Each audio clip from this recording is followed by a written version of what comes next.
Good morning. My name's Kylie James, and I am the HR Advisor at the NatRoad. And today we're bringing you a webinar about managing performance. This is a topic that a number of our members have come to us to ask questions about over the last couple of months. So I thought I would share just some tips that I've got around managing performance that I often talk to our members about.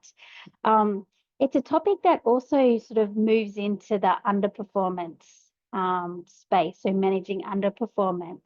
And so my approach is very much around if we can manage performance right from the beginning, then when we get to an underperformance stage, it's a little bit easier to navigate.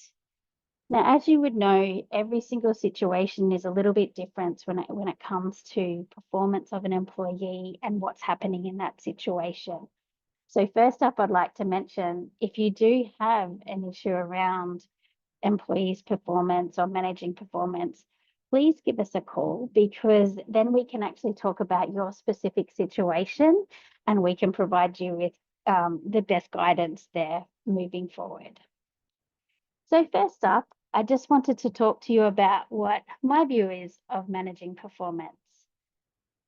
And this is where managing performance is really about creating a culture, and it's creating a culture where individuals and teams are supported to do their job or to do the work that they do. So whether it be, a driver driving long distance, doing a local delivery, or someone in an administrative role, a sales role, an operational manager type role.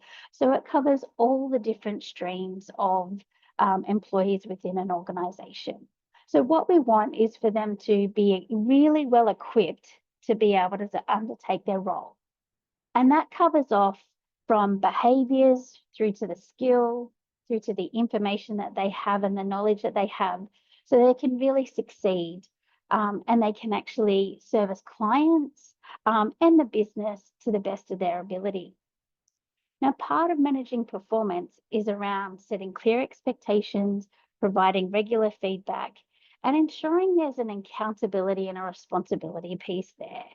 So really giving the employees the opportunity to be part of the business and to help grow the business. So my top 4 tips. First of all, we'll start with setting expectations. The second one is training and support. My third tip is regular check-ins.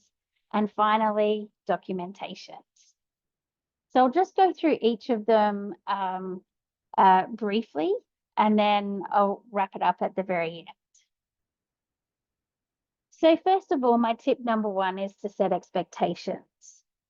So my key takeaway from this is basically the earlier you can set expectations and provide clarity for staff up front, it actually prevents confusion later. Now, what this may look like can be different in different roles depending on what the role is and what you expect of an employee.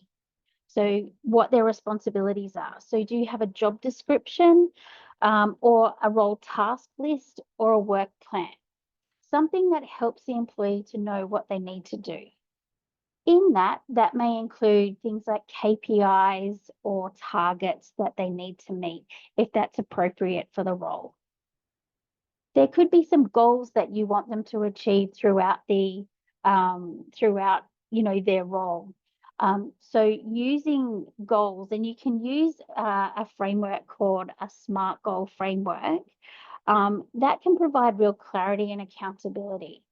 So it helps the goal to be realistic and measurable, but also tangible, so that the employee actually knows what they need to do by when, and again, it helps set them up for success. It's also really great when you are setting expectations to align it with the business values and goals. So what is the business wanting to achieve? What do you need the employee to achieve? Are these aligned?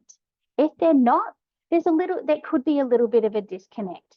So again, explaining that to an employee helps them, first of all, feel valued within the organization and know how they fit in. And finally, as I mentioned before, discuss expectations early. Generally, this is during your onboarding process or through an induction process. What do you expect of them? Give them that role clarity so that they know what they need to do and know what is expected of them right from the very beginning. I did also want to mention a little extra tip here, and this is about your company policies.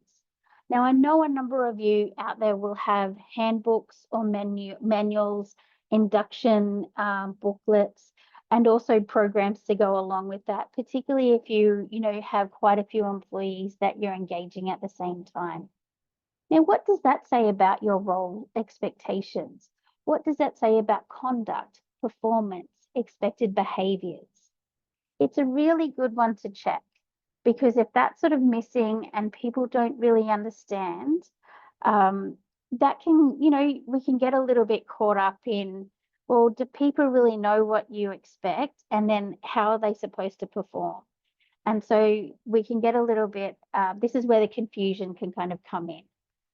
So again, set those expectations early so we can prevent confusion later. The second tip I have is around training and support. And this is about setting your people up for success. There's a definite theme through my messaging here. Now, maybe not everyone has all the right tools and knowledge for the job when you first employ them. However, they might have had potential to do that. Or maybe they've got a really great attitude and just need a little bit of help to get their skills up to speed. So my tip here is don't just set the bar, but help people reach them. So provide them with relevant tools, system, and upskilling. Give them some coaching and mentoring, maybe even a buddy that you can, that can help support them while they're on the job. Toolbox talks are always really great. And then you've also got formal training that you might need them to do. So whether that be work health and safety training, conduct training, driver specific training, or say, for example, if they're in, a bookkeeping type role, maybe there's something in relation to their bookkeeping skills that they need to learn a little bit more about. The big question here, the big thing to think about here is understanding the different learning styles and needs. So maybe putting someone in a formal training course isn't going to be the best way. Maybe putting them with a mentor or a buddy where they can have conversations and be shown how to do a task could actually work really well for an employee. So you think about the different ways that you can train and support your staff. And some other examples I also gave there is around shadowing and feedback as well. So keep that connection. Ask the staff what they need. What do they need to actually support them to do their job? If you see someone struggling, is it an attitude issue that maybe you might need to have a conversation with them about? Or is it actually a skill issue that you need to talk to them about? And that's around, okay, training, upskilling. Do they need to do a course?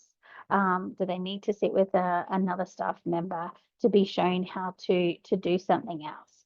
So you kind of, really ask that question so you can understand where you need to go with that particular employee.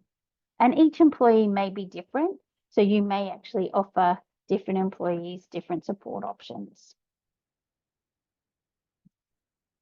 My third tip is about regular check-ins. So performance improves with consistent connection. And the other thing I'll add is it also improves with consistent communication. So my really big tip here is actually make performance conversations a habit. Don't just have them when there's, something wrong. Performance conversations can also reinforce positive behaviors and good behaviors. So, you don't need to just speak with your staff when something's not going well. We want to have those conversations so they know that they're doing the right thing and they know that they're meeting all the expectations. This might look like a conversation on a weekly basis or even a fortnightly basis, depending on the role that the employee has, and also depending on how other, how many other, how other, what other checkpoints that you might have in place already with a staff member. If you're already doing toolbox sessions, or you're seeing them regularly because you're talking to them on the phone, particularly if they're driving and they're not in the office, you might already have that in place. So maybe they only need a sort of performance check-in once a month even. So really, this is a conversation between you and the employee about what works for you and for your business. But having those regular check-ins keeps the communication going and also keeps those connections going. This is where you can also check in on their well-being and making sure that, from that perspective, that they're healthy and they're fit to be doing their job. When you are having these check-ins, some tips that you can, use when you're, some questions that you can ask them is around what's working well, or what do you need from me?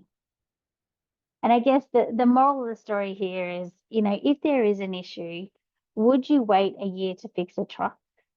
You probably wouldn't. So therefore, if there are some issues in the team, would you wait a year to have a conversation with a staff member, or could you have that conversation today or tomorrow, so you could actually be proactive about resolving what's going on and ultimately, getting them back into performing really well, or if they need some support, giving them that support so they can succeed in their role. My final tip is around documentation. So good records protect the people, but also businesses. So if you are having conversations, and this is particularly when, the conversations might have different versions between yourself and the employee, or, the employee considers that, this happened, but you're hearing a different point of view, whether it be from a customer or from another staff member or from another manager. Document that conversation when you have it. Give the employee the opportunity to respond, and then down the track, you're not actually going back and forth to say, well, what actually happened? Who said what? What was the outcome of that conversation? And also document the outcomes and the actions as well. What did we say we were going to do in this situation? The big thing here is to use objective language and stick to the facts. This can help progress tracking, and it also, again, what I said, it actually just stops the need to trying to recall what happened in the future if you do need to take any further action, any further serious actions, such as underperformance management, down the track. So the real moral of the story with this particular tip here is, if it's written down at the time, you don't have to try and remember it. It is a checkpoint to say, okay, yes, this is what happened.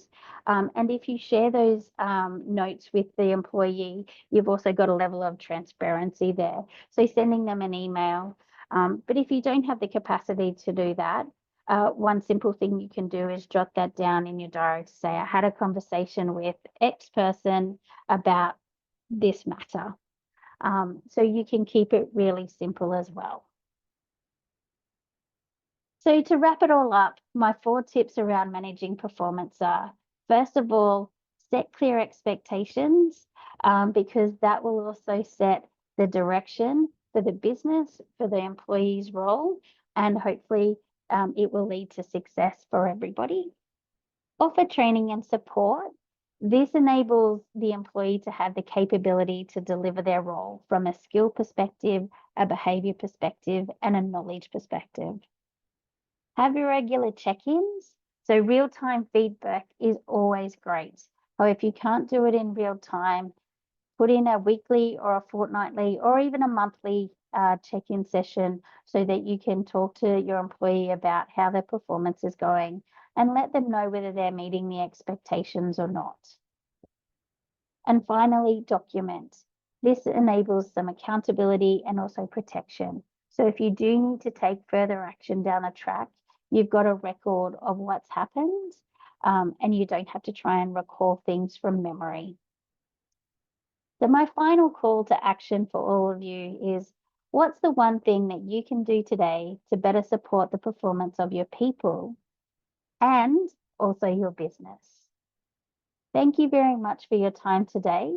If you have any questions, please don't hesitate to reach out, and we'll be happy to have a conversation with you about your specific situation. Take care.